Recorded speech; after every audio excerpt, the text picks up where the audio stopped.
Hello, it is Creature. Truck-kun has given us, well, I'm not going to call them good stories, but stories nonetheless. Isekai is very popular. It resonates with those of us who are living that fun 5 to 9 work life, where we make our money, go home, rot max for a few hours before doing it all over again the next day. It's fun to imagine being transported to a world where you are more than just a number on a productivity spreadsheet that is being meticulously observed by a bunch of middle-aged Karens that work HR. We all dream of being dropped into a magical world where we can better ourselves, fight back against evil, and acquire copious amounts of big-titted anime women. Graveyard Keeper, don't buy it, is a game where you cheat on your wife/GF with Truck-kun and are sent to another world where you must get back to your beloved. Whether that's the truck or the girlfriend, I'm gonna let you decide that. And to be honest, I find it kinda hard to relate with our millennial protagonist, seeing that he has been dropped into a random feudal society, immediately given a free house and full rights to a couple hundred acres of mineral, timber, and food-rich land.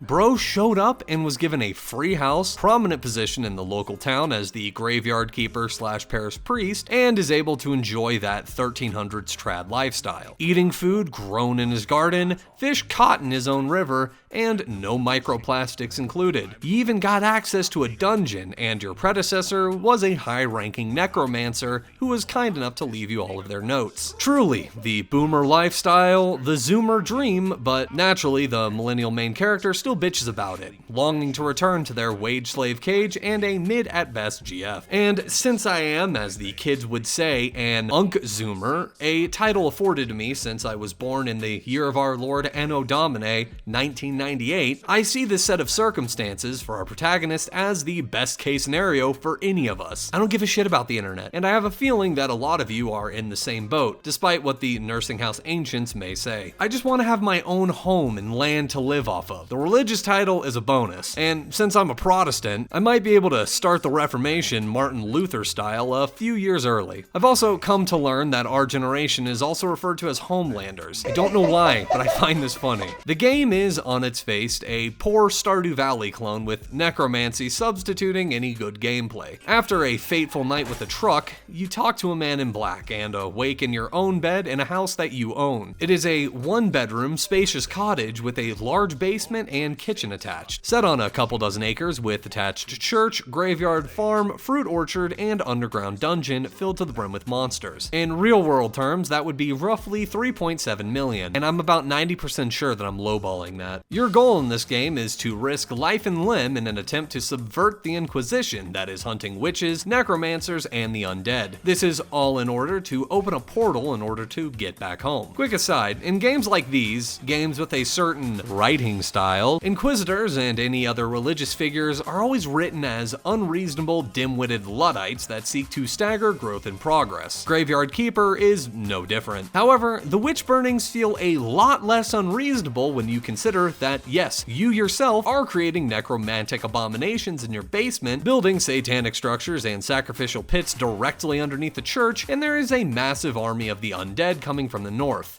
Also, if anything in this game sounds like a reference to something else, that's because it is. If anything, I'd argue that the Inquisitor is being way too lax in their duties, seeing as the undead are very blatantly cutting my wood for me and harvesting my crops. Anyway, after meeting Death and getting dropped into this fun and magical world, you meet Gary. He is a talking skull that gives you some pointers whenever you start out, focusing on your key duties as the sole clergyman of this parish. Autopsy. The graveyard and church are one of a few different areas that you'll need to focus on in order to actually progress the game. For our graveyard, we want only the most virtuous people buried there. Sinners and heretics get cremated. Why? Because the sins and virtues of our residents determine our graveyard ranking. And in order to open the church, we need to have a positive graveyard rating. Bodies being delivered by the communist donkey feed into our graveyard, alchemy, and food production, and allows us to upgrade the church. The church will give us a small amount of income every Sunday via donations and some faith. Faith is the most important and hardest to get resource in the game. It is used for quite literally almost everything. Reanimating the dead, progressing the story, researching, building things, you name it. You're gonna need a ton of this stuff, but for the most part, you can only get around 5 to 10 in your first church, and you'll get around 10 more for each subsequent upgrade, assuming that you're able to max it out with as much furniture as you can. And while 5 to 10 seems like a good amount, research costs anywhere from 1 to 7 depending on the item. Bodies have to be resurrected with 10, and for most things that drop blue tech points, you're going to be burning through it. You get research points by just doing things, but you get a lot more by just researching everything in the alchemy work area. Research is used to unlock stuff. You'll be unlocking stuff constantly, as everything will, at some point, need to be torn down and replaced with an item that is slightly better. Most things in the game, actually almost everything in the game, must be handcrafted.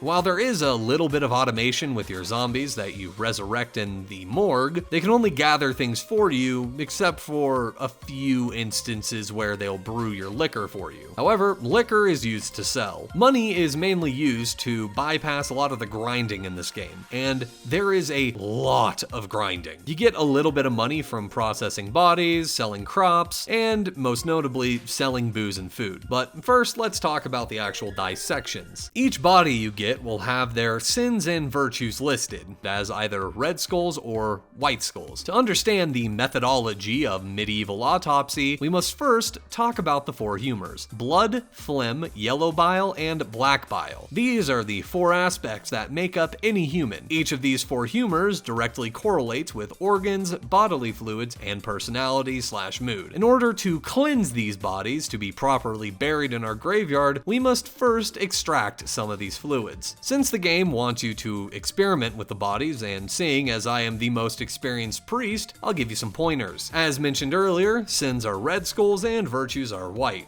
Blood and fat removes a sin and replaces it with a virtue. I'm guessing lust and gluttony. Anything else will either add red skulls, remove white skulls, or add a random amount of red or white skulls. So for the first part of the game, you're just going to want to stick to extracting fat and blood with the occasional skin and meat. We use the skin for paper, adipose tissue for, and I shit you not, cooking oil. I guess it was probably butter at one point. Bones for white paste, and organs can be distilled for alchemical reagents, skulls and blood for a cornite shrine underneath the church, and human meat for, well, the meat that you and anyone at the tavern will be eating. This game's kind of f***ed up. You don't have to bury everybody, you can burn them instead. Usually if a body has a lot of red skulls, that means it's not going to be too useful for reanimation, and it's going to be bringing down your graveyard's rating. So we can burn them for salt, ash, and still get the money paperwork. For bodies like these, since there isn't going to be a body in a few minutes, I'd recommend liquidating all of their remaining assets. Extract all of their organs, bones, and skin in an attempt to only burn a hollowed out corpse. The resulting items will be useful to have on hand later. I mentioned that this game is a slightly more morbid take on Stardew Valley, where instead of your main cash crop being actual crops, you are instead harvesting bodies and tricking hundreds to inadvertently partake in cannibalism. You don't trick yourself though. Human ribeye is usually the very first thing on the menu. The main difference between that and Stardew Valley is that in Stardew Valley, you're just a regular guy trying to live that small town farmer lifestyle. In Graveyard Keeper, you are a 21st century man. However, our main character seems to have very little reservation when it comes to getting their hands dirty. One can usually find the Graveyard Keeper in his fields at 3 a.m. getting shit-faced off of bootleg basement wine as he harvests his crop. And he also seems to be a bit too comfortable with the whole cannibalism thing. Similar to Stardew, there's a bunch of different people that you're gonna have to talk to complete missions and gain their trust. This is in an effort to trick them, so that you can open a portal back to the normal world. After a year or two of a steadfast diet of long pork and necromancy, I don't think we should be going back to the normal world. The main NPCs in this game that actually do anything are the Bishop, Snake,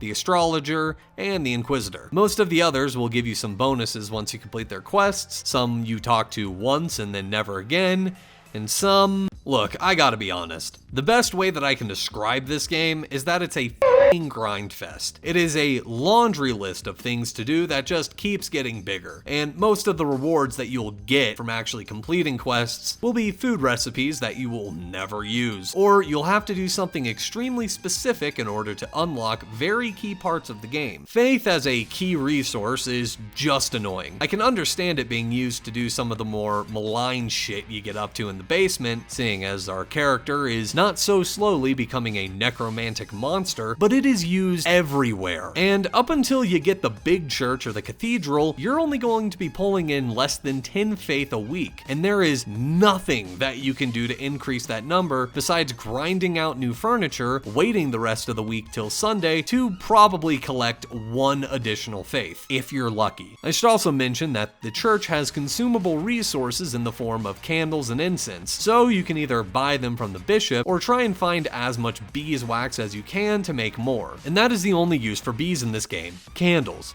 Yeah, honey can be cooked with, but in a game where brewing is a key crafting mechanic and your main character looking like one of those small town wannabe Norse pagans, you would think mead would be in the game. You know, one of the main things that monasteries would make back in the old days. You know, the booze that only requires 3 ingredients to make. There's a pattern forming here, but I'll talk about it later. I would bitch about the blue/purple research points, but you can buy those from the astrologer, and passively collect them by working and researching church stuff. Oh wait, that costs faith, and like I said earlier, getting a lot of faith is a bit of a bitch. Don't even get me started on the progression system. Most of the stuff you need to progress, you can either craft or build, and some of these buildings are nice quality of life stuff, like a bridge into the swamp that you will never use after completing the witch's quest, or clearing roadblocks in different parts of the map. And for some reason, there is no way to track what you need to build stuff beyond pen and paper. In fact, there is no way to see what resources are required to build the stuff that you just unlocked beyond walking to where you need to build them, which is probably going to be on the other side of the map. Money, after a certain point, just feels useless. Since you can start pumping out gold tier beer and wine every few days, the game turns into wait till you get more faith, then use the faith to upgrade what little you can, then wait a whole ass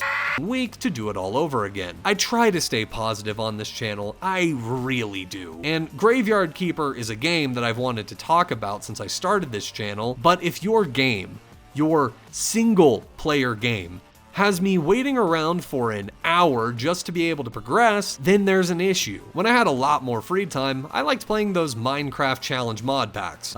Stone Block was my favorite if you're curious. That's what this game feels like. It is a $20 Minecraft challenge pack where you are constantly doing things ad infinitum to make some level of progression for what end? Oh, clicking on a button that ends the game. At least the Minecraft stuff.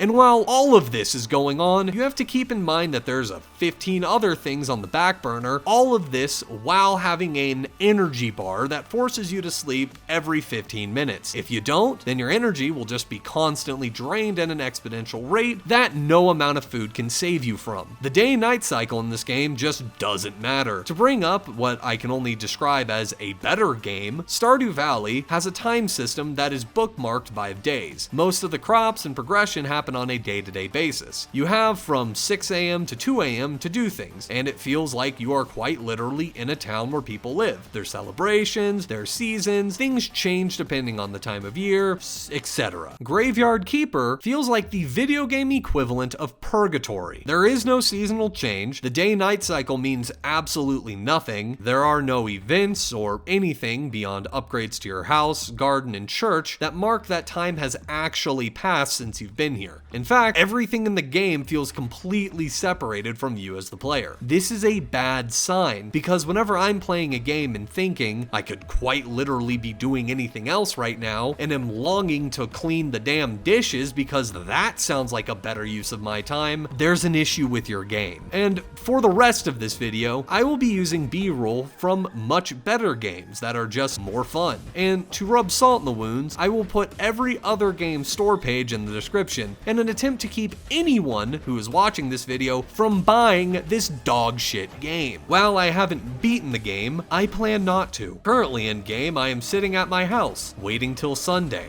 I had a feeling that Purgatory is the direction that this game was going, and while thematically it makes a lot of sense for you to feel like you're in digital purgatory, the ending of this game is so much worse. I've even stopped paying the communist donkey that brings the bodies, since my graveyard is at over 200, and all I need to do is collect more faith so that I can make more statues of the bishop so that I can progress the game, because someone wanted to pad the playtime a couple dozen hours with mindless grinding and item crafting, because apparently they believe that stoneworking requires John the Baptist levels of faith to make a statue of a fat guy, quote, look like he's thinking hard about something. And what little progression this game offers is undercut in the most millennial dog shit way possible. What really marks the end of the actual game and the start of the grinding slog is the town. The town is a place that has been noted as being this nice and opulent area that you should be able to get to once you get your citizenship papers. This new location has been told to you by all of the NPCs as being the one place where you can actually get all the stuff you need to beat the game. I genuinely thought that this was the next area, seeing as the starting area is pretty small, empty, and feels kind of bland. So after a few hours of natural game progression, you get your papers. Once you present your papers to the town guard and walk through the checkpoint, you are immediately struck down by lightning. After respawning, Gary the Skull informs you that a higher power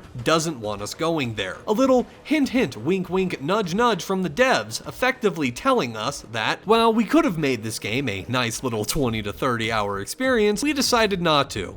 Making the other area, we will instead subject you to another 30 to 40 hours or so of grinding and inane, mindless bullshit that you could have been doing, since now you're gonna have to deal with Snake and complete what he wants you to do, which has to be some of the worst, lazy, random dungeon bullshit that you have ever seen in a video game. Have fun! Aren't we so quirky, lay random XD?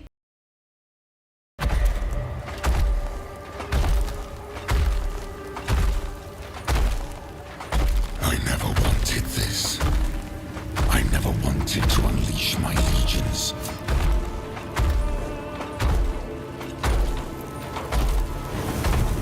But here we are. The art style is okay. It's passable. That is the only positive. The game itself is just boring. It's heavily front-loaded with the middle and back end just feeling like a grind. Because it is a grind. Very blatantly a grind. The devs have opted for a boring crafting grind instead of having any form of creativity or world expansions for the remaining 2/3 of the game. This isn't the first game that I've played by Lazy Bear Games. The other was Punch Club, a game that operated very similarly to Graveyard Keeper, front-loaded with content with the middle and back being drier than the Skeleton Ghost. And if you can't tell, I'm not talking about the 3 DLCs, totaling $30 on top of the $20 price tag, or the $42 Enhanced Edition. Why? Because for one, Helldivers 2 is $40, Path of Exile 2 is $30, and a much better indie game, Wuppo, is $15. Wuppo is a game chocked full of charm, creativity, and originality. It's $15. If this video convinced you to buy anything, go buy Wuppo. I don't feel like beating Graveyard Keeper. And if you're curious on how it ends, look no further than the dev's Facebook page, a Valentine's Day post from 2024 that just shows how one of their most notable game ends. And if you're curious how the game ends, you get the laser parts to build the laser, click on the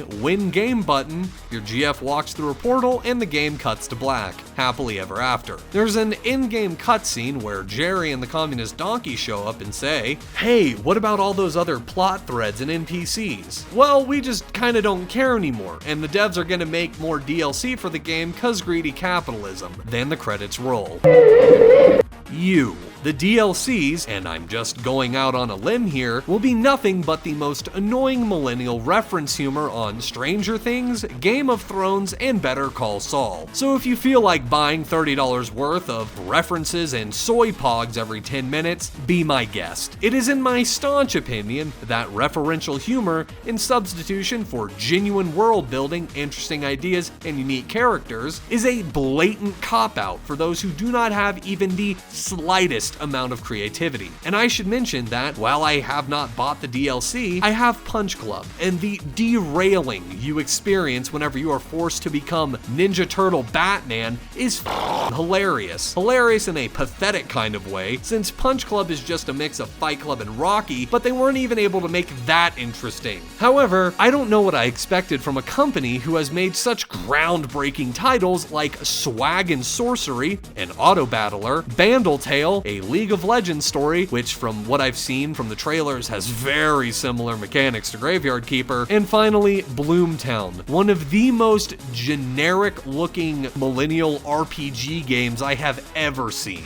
I'm gonna preface this entire upcoming section by saying, Lazy Bear, I'm not your fan. I am a random gamer who stumbled upon your lazy ass games and has now decided to make it my new crusade to be your #1 hater. There is nothing personal about this either. I genuinely believe that lazy devs like you are part and parcel to the deluge of shit coming out of the industry for the last 10 years. Front-loaded games that promise hours of engagement only to get past their refund time to find a barren wasteland of boredom and tedium. Now, why does that sound familiar? I wanted to keep this video talking about Graveyard Keeper. That was until I did the bare minimum digging on this company, and they have to be one of the laziest, basic bitch common denominator companies that I have ever seen in my life. All of their games that I've seen so far either rely heavily on millennial reference humor with some of the most blatant referencing that I've ever seen, and if they don't have that, they are some of the blandest and most generic shit to ever grace the Steam store. Just looking through the Punch Club 2 trailer, they spend 90% of the video showing off references in the game, and only about 5% for story and 5% for actual gameplay. And I shit you not, every single character in Punch Club 2 that isn't a reference to something, the NPC is just a blacked out character silhouette. And here's the funny thing, the gameplay in Punch Club 2 looks to be the exact same as it was in Punch Club 1, and while I could be wrong, after looking at the trailers for some of their other games, these UI elements seem to be very similar, and a lot of the mechanics in the League of Legends game look pretty fucking similar to the mechanics in Graveyard Keeper.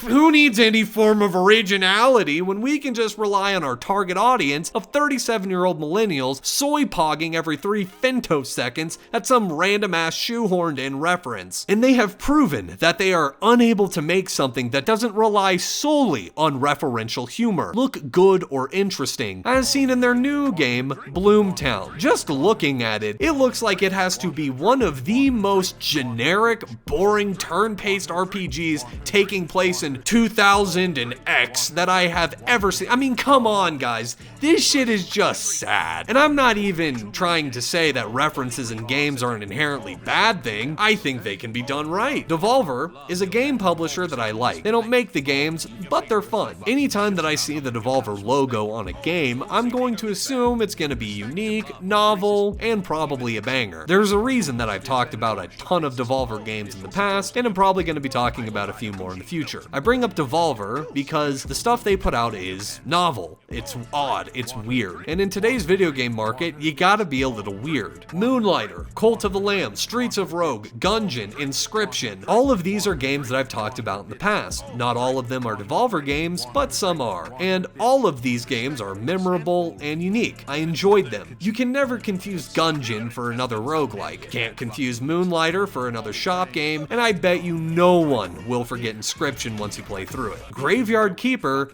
is just forgettable, along with all of the other games you've made. And after taking a look at your Steam page, Bloomtown looks to be the absolute worst. And don't get me wrong, it has references in it too. I mean, Russ and Murdoch are on stage in the trailer. Without the Hyper Soy Pog Funko Pop paste that you've been relying on, Bloomtown just looks to be generic. Just uninspired, sloppy shit. You lazy bastards couldn't even be bothered to add any sort of texturing onto the ground. Like, how does your game from almost a decade ago look better than this? But we aren't talking about Bloomtown, and we aren't indicting Lazy Bear. Lazy Bear, more like Lazy Dev. We're talking about Graveyard Keeper. When I review a game, I judge it on a horseshoe curve. A game, like many movies, can be so absolutely bad that it's good, earning the rank of -10. Others can be just amazing, earning a 10 out of 10. While one might have more quality than the other, both of them are going to be memorable in their own right. At the bottom, we have 0. 0 is the worst score that I can give. Your game is bland, uninteresting, and just not fun. 1 out of 10.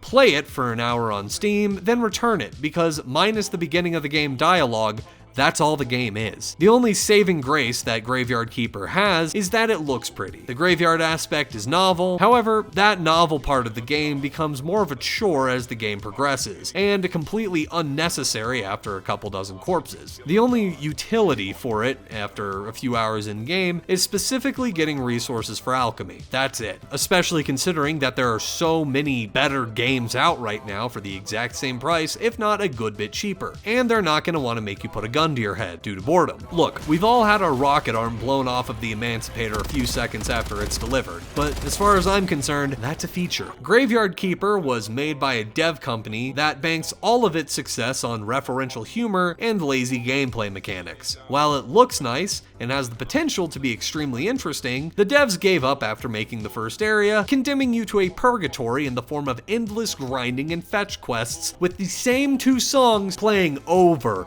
and over and over. And no, I didn't finish this game. It's a f***ing slog. It's a slog where the devs tell you it's a slog, try and play it off as a joke, then tell the player to go f*** themselves twice. The devs got lazy, they tell you they got lazy, and then they try to play it off as some ee-hee-hee-hee funny millennial bullshit, while openly saying, hey, buy our DLC because we got lazy, and now we kind of want to pad this game out for another 20 hours with bullshit referential humor. But it's all a joke, guys, trust us. There are much better games to play. Graveyard Keeper is not worth my time, and it's not worth your time. And frankly, I don't feel like talking about it anymore. So I'm going to let the ascended being, previously known as Reggie, sum this up for me while I play a much better game. The game is not fun, why bother?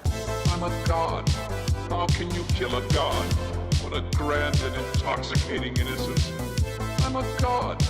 How can you kill a god? Shame on you, sweet Maribor. I'm a god. I'm a god. I'm a god. God. I'm a god. I'm a god. I'm a god.